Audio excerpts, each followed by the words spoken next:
ലോക രാഷ്ട്ര നേതാക്കളുമായിട്ട് ഇത്രയ്ക്കേറെ ബന്ധം പുലർത്തുന്ന അധികം പാപ്പാമാർ ഉണ്ടായിട്ടില്ല. എവിടെയും അദ്ദേഹത്തിന് ആദരണീയമായൊരു സ്വീകാര്യത ഉണ്ടായിരുന്നു. യഹൂദ, ബുദ്ധ, ജൈന, ഹൈന്ദവ, മുസ്ലിം നേതാക്കൾക്കിടയിലൊക്കെ കടന്നു ചെന്ന് അവരുമായിട്ടൊക്കെ സൗഹൃദം പുലർത്തുന്ന കാഴ്ചകളും നമ്മൾ കണ്ടു.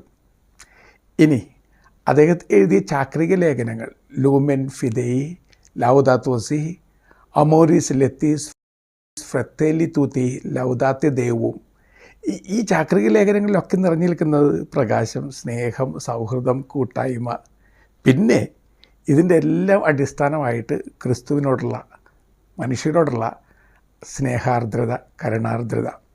അദ്ദേഹം ഒരു ആപ്തവാക്യം പോലെ കൊണ്ടുനടന്ന വാചകം, ഞാൻ കരുണയാൽ വീണ്ടെടുക്കപ്പെട്ട ആളാണ്. എപ്പോഴും പറയും, ഞാനൊന്നുമല്ല, ഒന്നുമില്ലാത്തവനും ഒന്നും അല്ലാത്തവനുമാണ്, കരുണാർദ്രതയാൽ വീണ്ടെടുക്കപ്പെട്ട ആളാണ്.